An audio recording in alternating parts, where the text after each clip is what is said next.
tikuda anouya nemubvunzo pana usapoti mboresota apostle makadi usaweste nguva andakazoburiswa pano ingouya woti ini ndinonzi ningi vhesi yangu ndeiyi mubvunzo wangu unoti zvakati kana usina mubvunzo uchida kungopopota zvako ibva watobuda pacheno kuti handina mubvunzo zvangu ndida kungokutsiura ipakati nhasi ndikupai mukana iwoyo kana wapedza kudaro ndobva ndazovhura mavhesi ndozokukompea neako toona kuti ari kunyatsoziva chokwadi ndiani saka kana usina mubvunzo ida kungotaura wako zvaunofunga uya futi nhasi ndokupindurai togona kutoedzerwa tiri pano jena takanara kupera petro toisa imwe ngoti zvazvo makiu achakaterebei but tinotsvaga nemwoyo murefu anonomira kukiu ikoko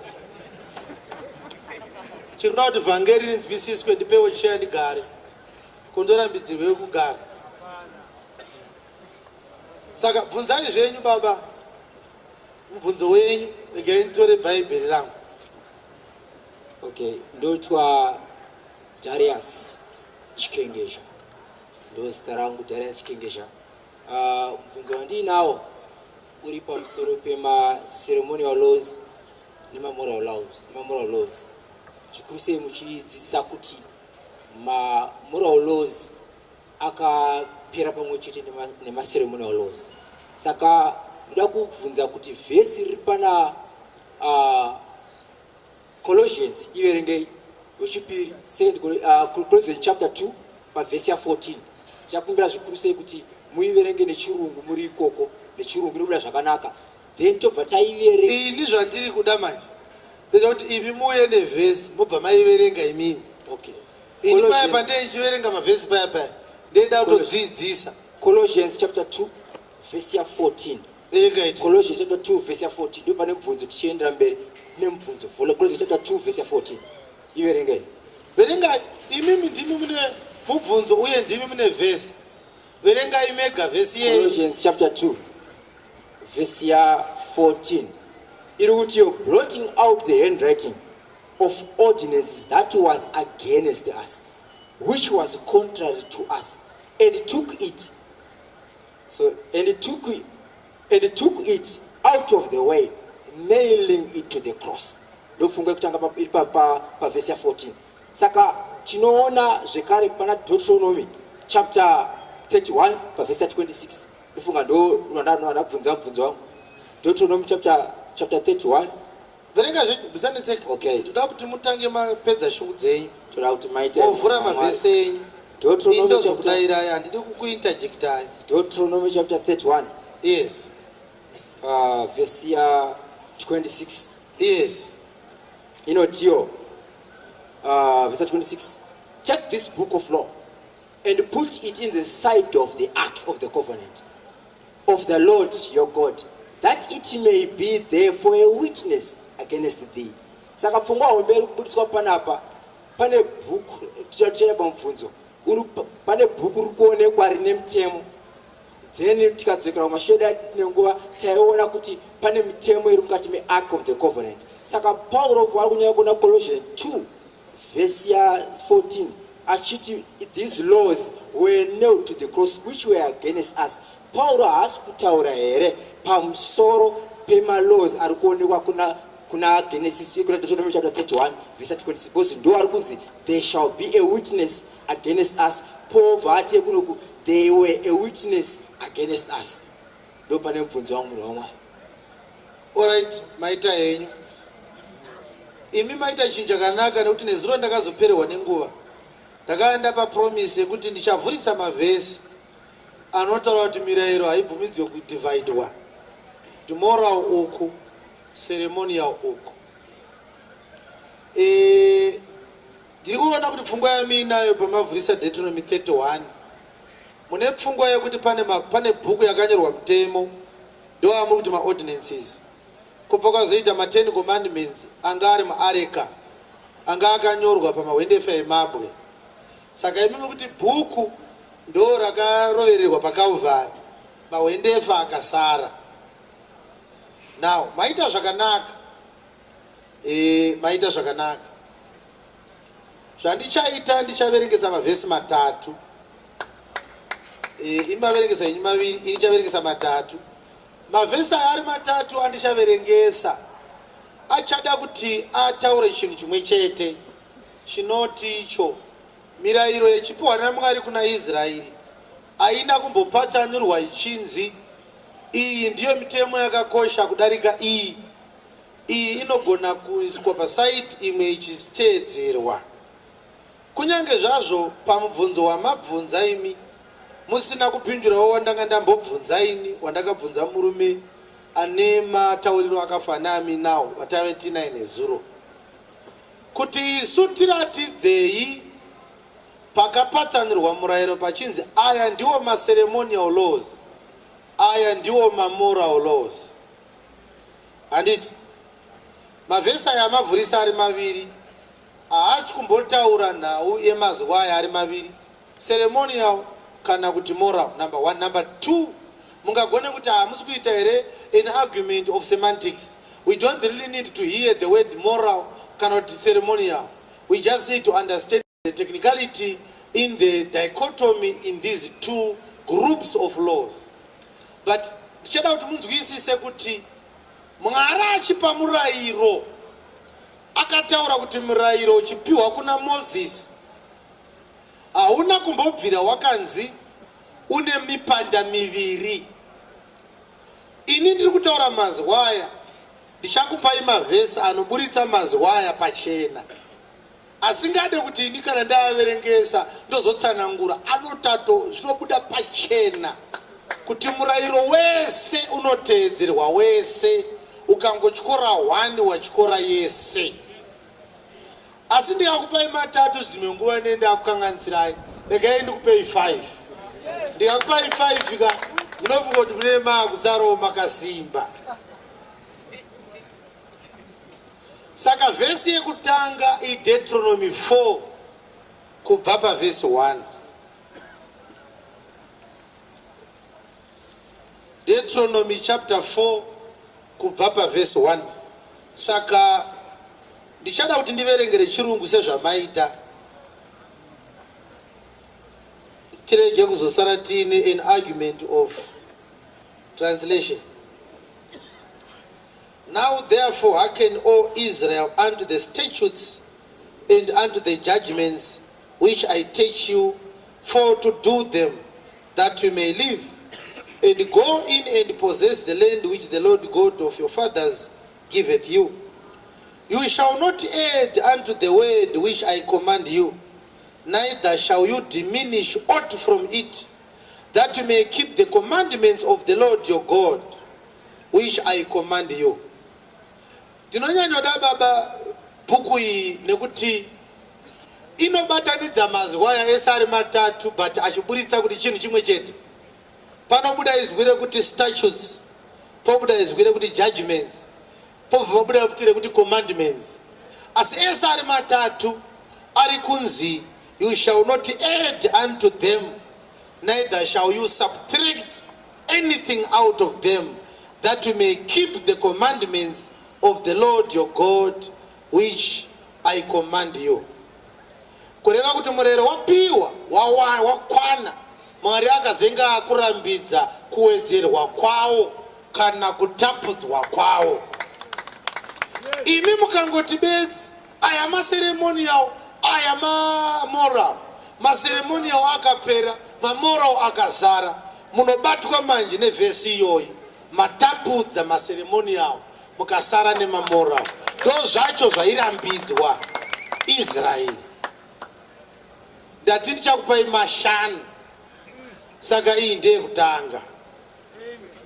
Yechipiri iDeuteronomy 28. Ndichaverenga kubva pavhesi 1. Ndoda kuti mitemo yomurefu zvishoma, nekuti ndoda kuti mavhesi iwaya agoverengwa kusvikira patinoona kuti Mwari ari kubvumidza here kuti mirayiro iteedzerwe mimwe ichisara. And it shall come to pass, if thou shalt hearken diligently unto the voice of the Lord thy God, to observe and to do all his commandments, which I command thee this day, that the Lord thy God will set thee on high above all nations of the earth, and all these blessings shall come on thee. Saka handichaverenga zvangu maese, but ndoda kungoti muone kuti inzwai vadikani nditarisei. Mwari akati Israel, umeke sure kuti wateedzera all these commandments, kuti ndigokupa all these blessings. Saka it's either you adhere to all the commandments and get all the blessings, or you adhere to some of the commandments and get none of the blessings. Amen. Right. Blessed shalt thou be in the city, and blessed shalt thou be in the field. Blessed shall be the fruit of thy body, and the fruit of thy ground, and the fruit of thy cattle, the increase of thy kine, and the flocks of thy sheep. Blessed shall be thy basket and thy store. Blessed shalt thou be when thou comest in, and blessed shalt thou be when thou goest out. Ndofunga makanzwa vaprofita venhema vachiiverenga vachiti Mwari achakuparopafadza uchibuda muguta, Mwari agokuparopafadza uchipinda muguta. That is hogwash, that is vitriol, that is nonsense. Because haugone kungotanga kakuverenga pakanzi uchapuwa maropafadza uchibuda muguta, ugopuwa maropafadza uchipinda muguta. Iwo ari maropafadza emitemo yanzi, maropafadza ese muchapiwa kana mateedzera mitemo iyi yese. Maropafadza akanyorwa paDichotomy 28 anofanira kuverengerwa vari kuteedzera mitemo iyi yese. The Lord shall cause thine enemies that rise up against thee to be smitten before thy face. They shall come out against thee one way, and flee before thee 7 ways. The Lord shall command the blessing upon thee in thine storehouses, and in all that thou settest thine hand unto, and he shall bless thee in the land which the Lord thy God giveth thee. The Lord shall establish thee an holy people unto himself, as he hath sworn unto thee, if thou shalt keep the commandments of the Lord thy God, and walk in his ways.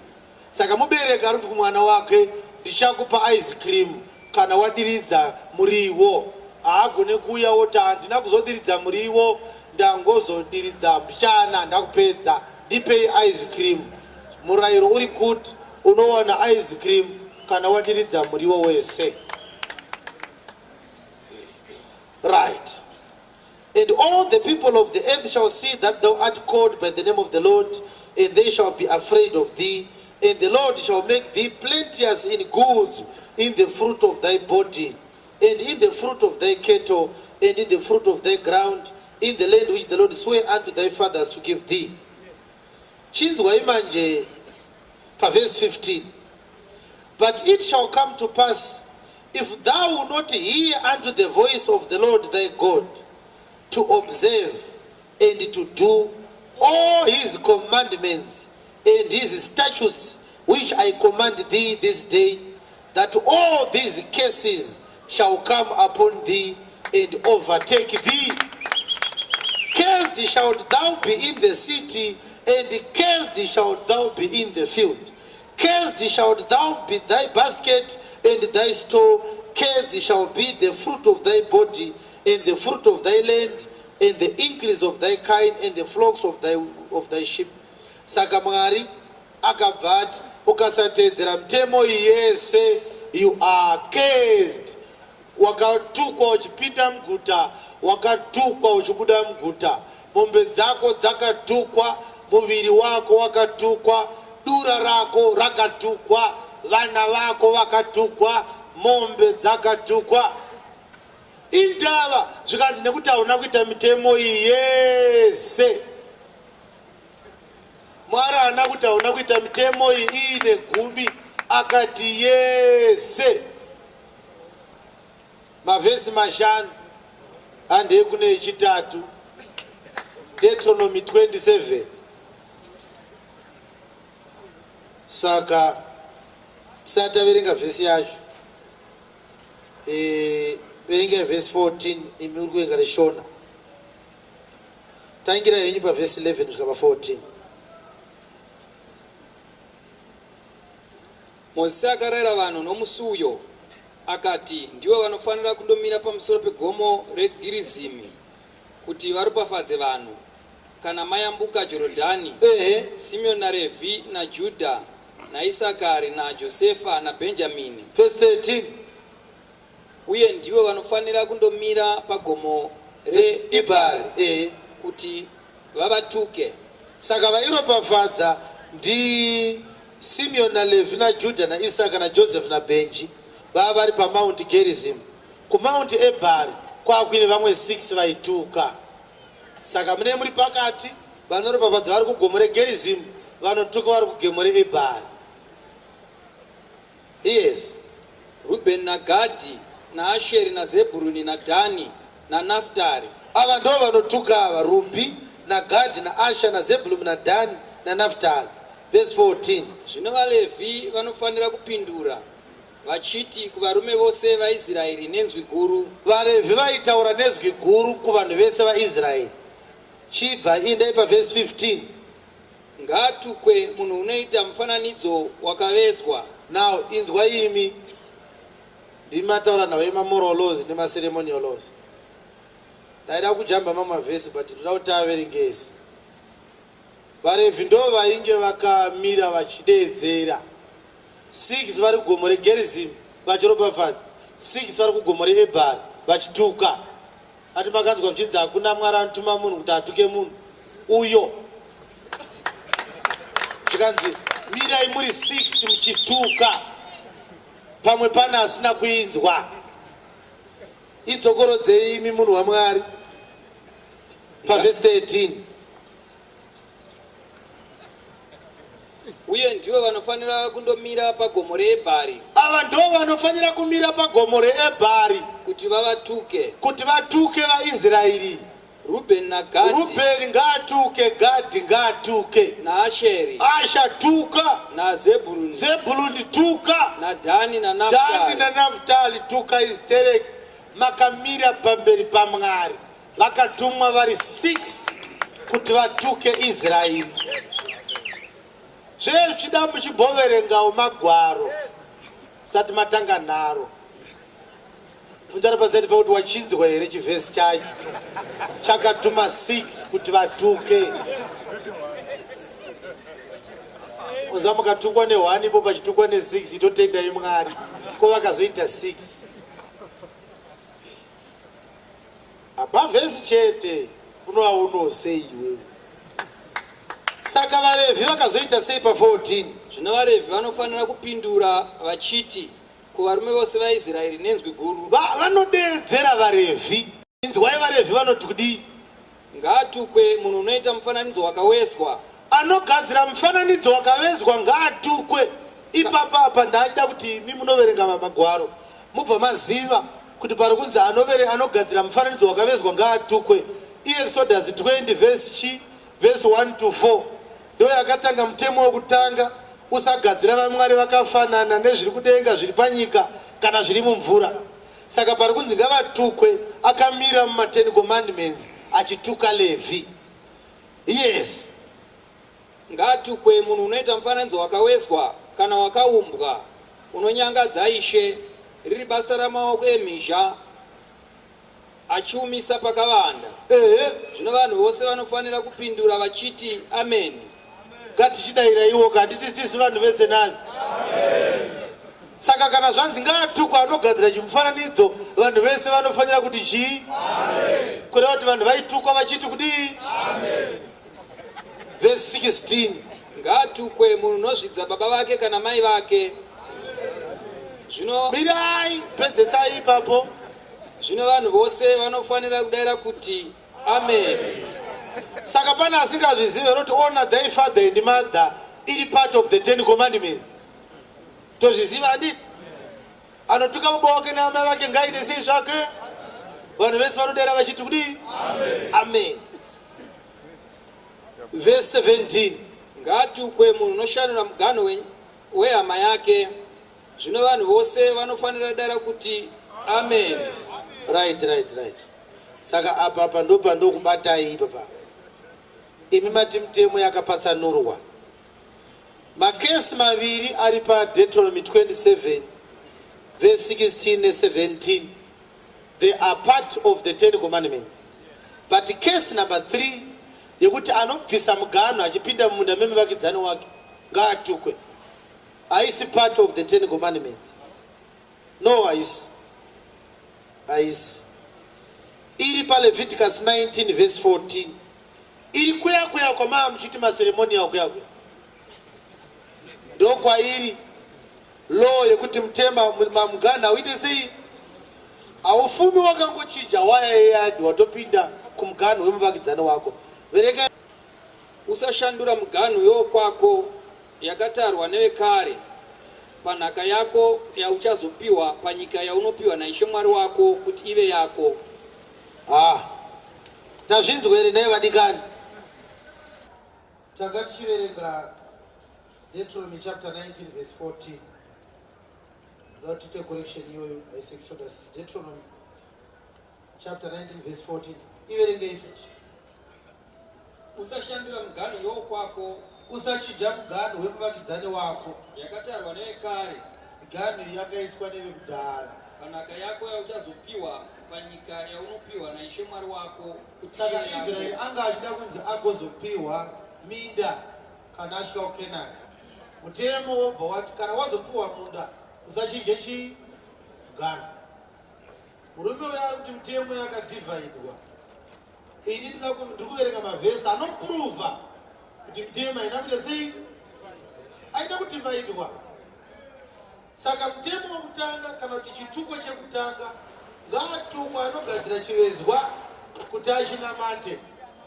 Ngaatukwe anogadzira chinhu kana chaanoveza kana chaanoumba nesimbi kuti achinamate.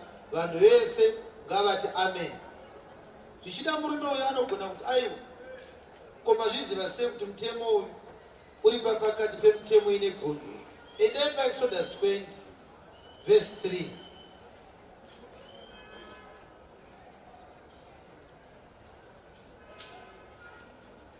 Exodus chapter 20 verse 3. Usava navamwe vamwari kunze kwangu. Usava nevamwe vamwari kunze kwangu. Usazviitira mufananidzo wakaveswa kana uri mufananidzo wechinhu chiri kudenga kumusoro kana wechiri panyika pasi kana wechiri mumvura pasi penyika. Usapfugamira izvozvo mazvita. Saka kesi yekutanga paDichotomy 27 iri kubva palaw number 2 iri paExodus 20 iri second law pama10 commandments. Case number 2 paDichotomy 27 iri kubva panhau yekunzi anongotuka baba vake ngaatukwe. Toda kuti tiiverenge iyoyo toiverenga paverse 12.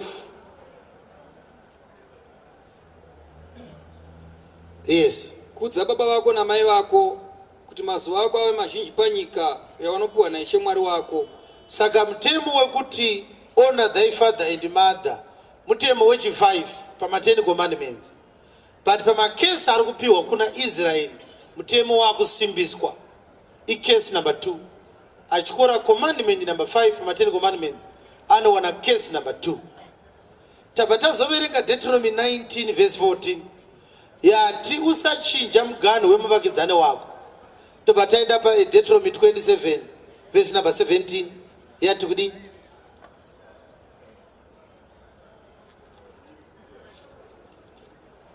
27 verse 17. Ngaatukwe munhu unoshandura mugano wehama yake. Ngaatukwe munhu anochinja mugano we. Iyi kesi atitomboziva kuti mutemo wemugano mutemo nambani. But chatinoziva ndechekuti hausi part of the 10 commandments. But makesi ari kubatanidza kuma 10 commandments nekuma mamwewo asiri ma 10 commandments ari kunzi nevarume ava ndo maseremoni avo. Ngatinzwe case number 4 verse 18. Ngaatukwe munhu unotsausa bofu panzira. Zvino vanhu vose vanofanira kuti amen. Saka ari kunzi anotsausa bofu ari paLeviticus chapter 19 verse 14. Aminoti 19:14 yanyatsoitwa sei? Dichotomy 27 verse 20. Ngaatukwe munhu unovata nomukadzi wababa vake. Nokuti Nokuti wafukura nhere yababa vake. No. afukura nhoo yababa vake, nokuti wafukura nhoo yababa vake, zvino vanhu vose vanofanira kuti ameni. 21. Ngatukwe munhu unovata nemhuka ipi neipi, zvino vanhu vose vanofanira kuti ameni. 22. Ngatukwe munhu unovata nehanzvadzi yake, kana nomwanasikana wababa vake, kana nomwanasikana wamai vake, zvino vanhu vose vanofanira kuti ameni. 23. Ngatukwe munhu unovata namai womukadzi wake, zvino vanhu vose vanofanira kuti ameni. 24. Ngatukwe munhu unorova wokwake pakavanda, zvino vanhu vose vanofanira kuti ameni. 25. Ngatukwe munhu unogamuchira fufuro kuti auraye mumwe usine mhosva, zvino vanhu vose vanofanira kuti ameni. Wese anopuhwa mari kuti auraye munhu ngaatukwe. Zvikanzi vanhu vese vanofanira kudavira kuti chii? Amen. 26. Ngatukwe munhu usingasimbisi mashoko omurayiro uyu nokuaita, zvino vanhu vose vanofanira kuti ameni. Now, Bible rishona rine zvarasiya. Inzwa rechirungu kuti rinoti, cursed be he that confirmeth not all the words of this law to do them, and all the people shall say amen. Saka kunaka kwakaita Dichotomy 27 manje baba ndekwekuti asangana ese malozi acho ambopiwa kuna Exodus 20, mamwe akapiwa paLeviticus, mamwe paNumbers, mamwe paDichotomy. Kwakutopedwa murayiro wapedza kupiwa kudhara, chaakudhiliwa naMwari ya adherence, handitika conformity yaIsraeri kumutemo ndo yaakunzi mashoko ese emutemo apiwa asingachengete ese akaita sei zvake akatukwa. Saka isu tazoita an extra job rekuti mitemo yanga ichinzi ngaatukwa asingaite zvakati, ngaatukwa asingaite zvakati. Tangaida kuzoti mitemo here imwe yese isiri ine gumi, tikaona aiwa ine gumi iripo, but ine gumi haina kunzi ngaatukwe asingateedzere mitemo iyi. Tobva taironda toroti papa chinzi ngaatukwe yanga iri ine gumi chete. Tabva taona kuti aya ari kunzi maseremonial, kunyange tisina hedu mitemo inonzi maseremonial, kuri kufunga kwavanhu. Aripo futi papa akasangana nema10 commandments. Shoko robva raita chidhindo richiti asingateedzere mutemo wese akaita sei zvake akatukwa. Imi mukatewa mutemo wanga uchinzi wese ma10 commandments, tobva tapinda pamamentioning yemutemo yacho toti asi ma10 commandments chete yakasangana neasiri ma10 commandments. Kureva kuti according to Dichotomy 27 mutemo unoteedzerwa wese, ma10 commandments neasiri ma10 commandments. Anongoregera kuteedzera kana 1 chete anotori akaita sei zvake akatukwa. Saka zvandiri kutaura zvimanje achisi chizaruko zvakaparidzwa kudhara naPauro ndisati ndauya apa. Ndangoti ndikutaridzei kwaakaunokora chete ndozononokorwa Pauro. Indambotanga ndaenda kwakanokorwa naPauro kuti toona kuti mitemo inopatsanurika here ichinzi iyi maseremonial iyi mamoral. Dichotomy 27 ne28 zvese zvazviramba izvozvo. Saka taakuchiverenga manje Galatians chapter 3, but nhasi tiri kutangira paverse 8. Tinosimbotangira pa10, nhasi ngatitangire paverse 8. Verse number 4 ndatinokupai 5. Norugwaro zvarakaziva zviri mberi, rugwaro rwakanga ruchiziva zvaizoitika mberi, kuti Mwari ucharuramisa vahedheni nokutenda. Mwari aiziva kuti vahedheni vaizoruramiswa nekutenda. Nemurayiro here vanzi vahedheni vanoruramiswa nekutenda. Yes. Rwakaparidza ivhangeri kare kuna Abhurahama ruchiti, rugwaro rwaiziva zviri mberi kuna Mwari. Rugwaro ndo rwakaprofita kare kuna Abhurahamu ruchiti kudii? mauri marudzi ose acharopafadzwa. Rugwaro rwakati mauri marudzi ose acharopafadzwa. Naizvozvo vokutenda vanoropafadzwa pamwe chete naAbhurahama vakatenda. Maona kuti Abhurahama asiri anoropafadza. Abhurahama anotoriwo mumwe womuropafadzwa. Zvoti vane nhamo vanozviita vana vaAbhurahama, kuti Abhurahama haana waanoropafadza. Abhurahama anotoropafadzwa pamwe chete nesu. Zvino kana tiropafadzwa pamwe chete naye tinomudii Abhurahama? Hatichatsvaga akaropafadzwa sezvatichaitwawo. Taakutsvaga akaropafadza Abhurahama, ndiye wataakutenda maari. Verse 10. nokuti vose vari vamabasa omurayiro tangidzai nokuti vose vari vamabasa omurayiro tangidzai nokuti vose vari vamabasa omurayiro tangidzai nokuti vose vari vamabasa omurayiro vakaitwa sei vari pakutukwa vakatukwa indava vakatukwa nokuti kwakanyorwa kuchinzi vakatukwa vose vasingarambiri pazvinhu zvose zvakanyorwa mubhuku yemurayiro kuti vazviite.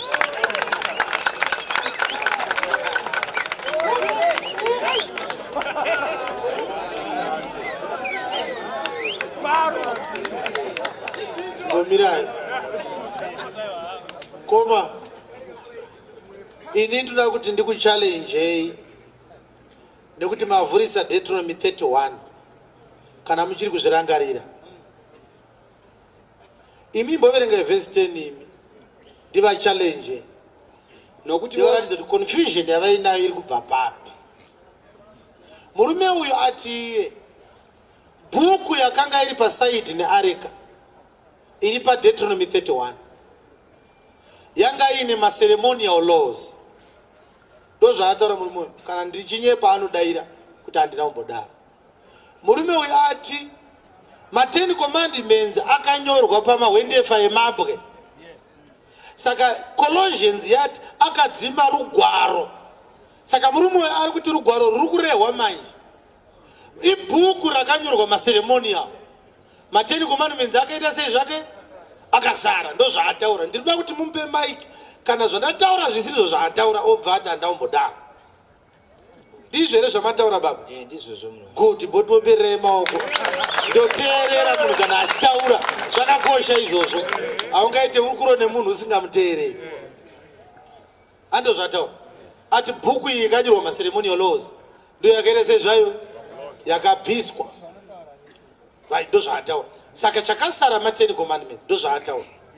Ini manje ndiri kuverengesa Galatians chapter 3 verse 10. Inzwai kuti riri kuti kudii. Rabva rashandisa izwi rekuti bhuku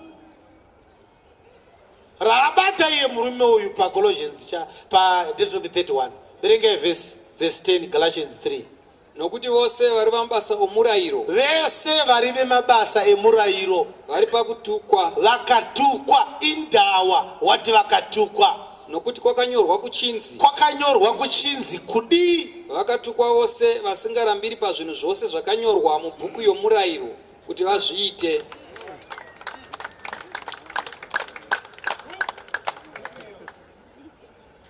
Kana tiri mucourt of law teta kuti your matter has no legal stand. You are bringing an argument that does not address the matter in court. Because bhuku ravari kuti rakapera ndoriri kunzi naPauro rinoti vese vanoteedzera murayiro vakatukwa nekuti zvakanyorwa zvichinzi ngaatukwe wese asingateedzere zvese zvakanyorwa mubhuku yemurayiro kuti azviite. Kureva kuti in his argument he is making Paul a self-contradictory preacher. Anoti kuColossians bhuku yemurayiro yakanyorwa paCalvary saka teedzere murayiro. Obva azoti futi anisingateedzere murayiro wese akatukwa. Bhuku inoti asingateedzere zvese zvakanyorwa murayiro akaita sei akatukwa. Muchapindura sei? Pamira. Right. Colossians yamaverenga paverse 14 maita fraud food. Noti maverenga verse 14 ne15 mazosiya 16 ne17.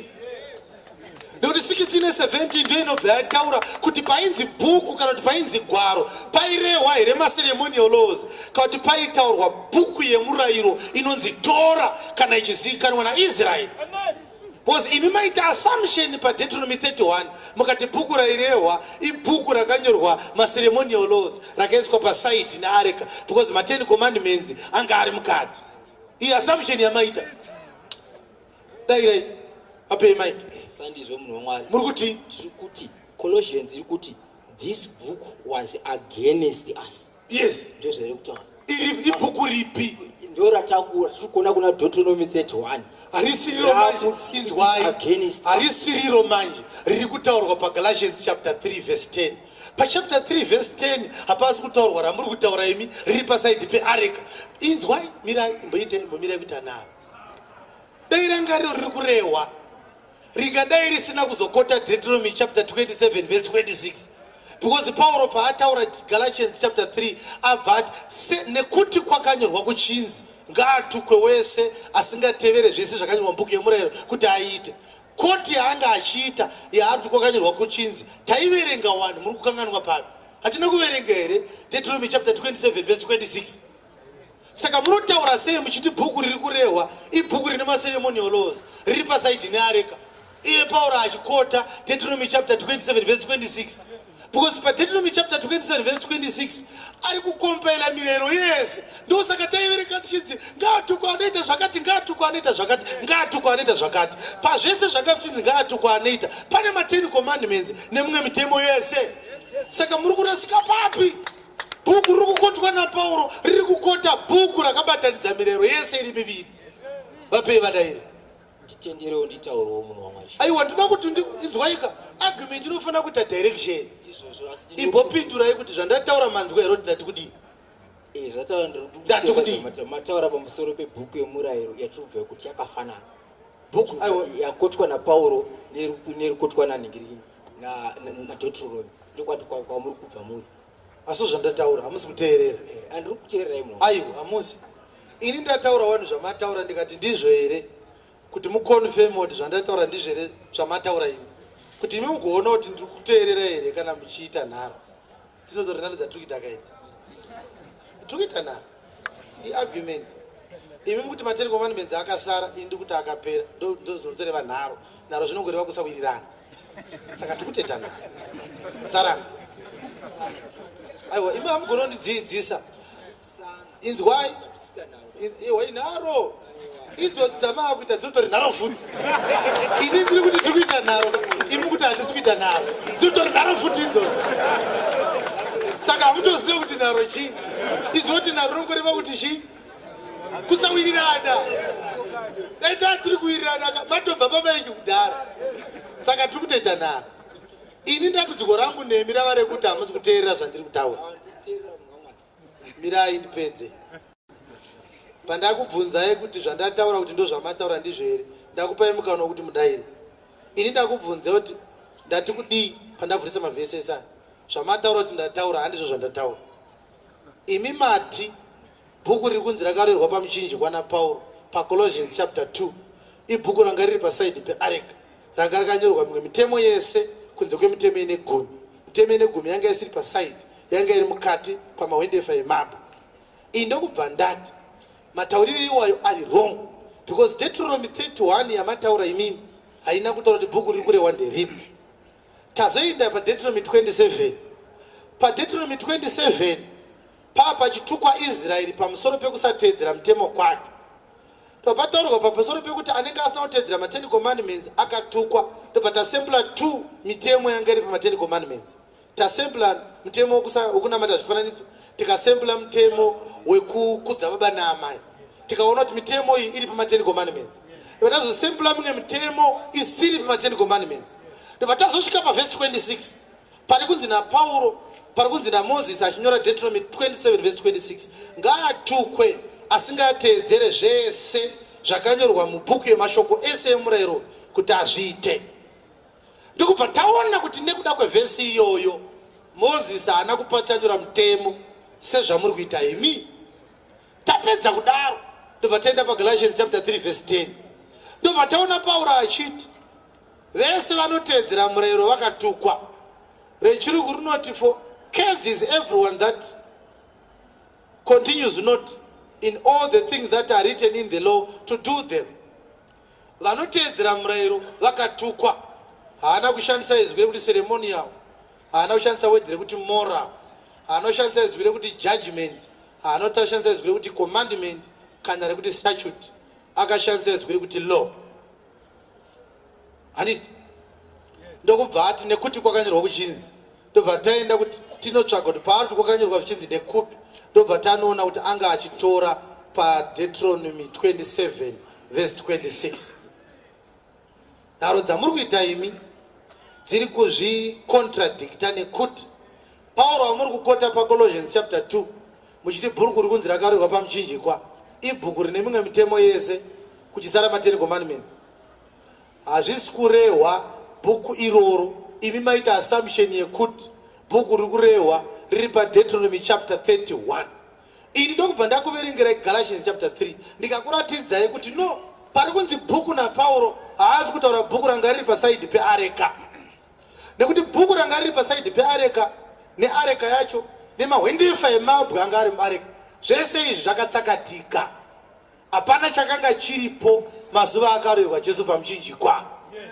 Areka ine matombo aya amuri kutaura imi asisipo, akatsakatika. Even Jesu achifamba muna Israel, the tables of stone were no longer there.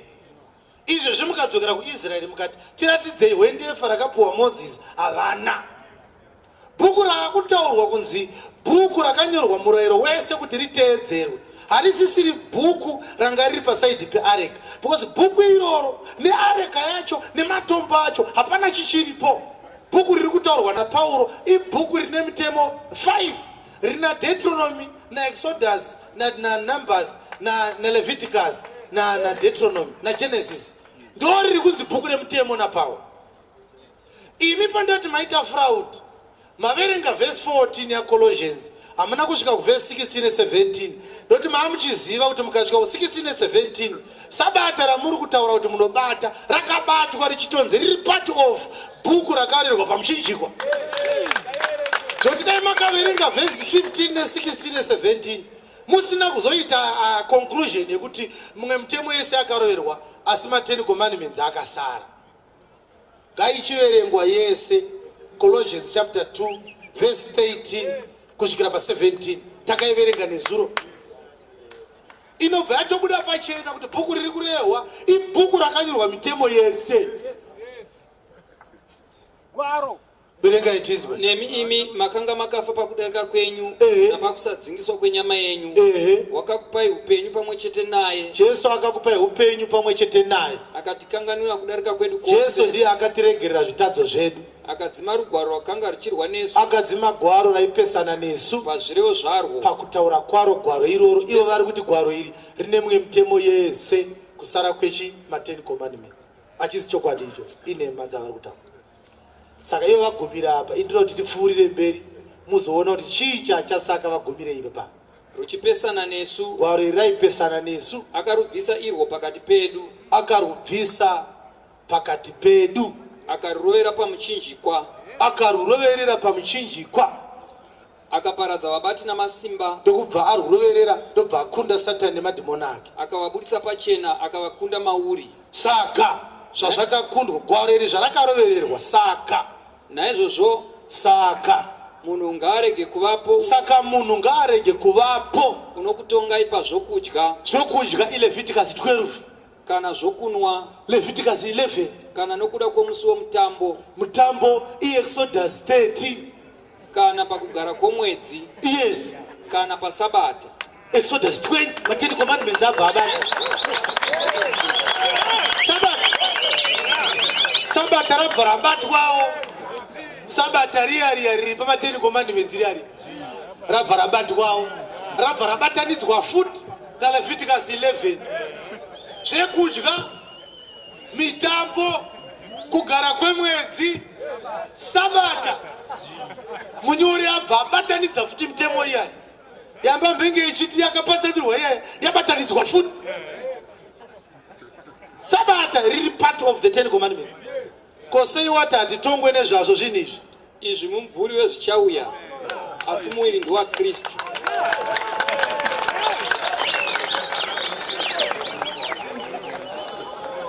Sabata chii? Saka munhu angateere mumvuri kana muridzi wemumvuri auya. Imi svikai panoka imi. Handiti muri kuona mumvuri wake muri moyo. Saka Pauro ari kuti masabata yese nemitambo yese nezvekudya zvinorambidzwa izvi mimvuri yezvichauya. Chaizouya chii zvikanzi ndiKristu. Kuroti ukaona mutemo woona mumvuri waKristu. Saka paunoona mumvuri uri kukuudza kuti muridzi wemumvuri ari padhuze. Kana Kristu auya wakuti iwe mumvuri ndakukusiya ndakuenda kumunhu chaiye.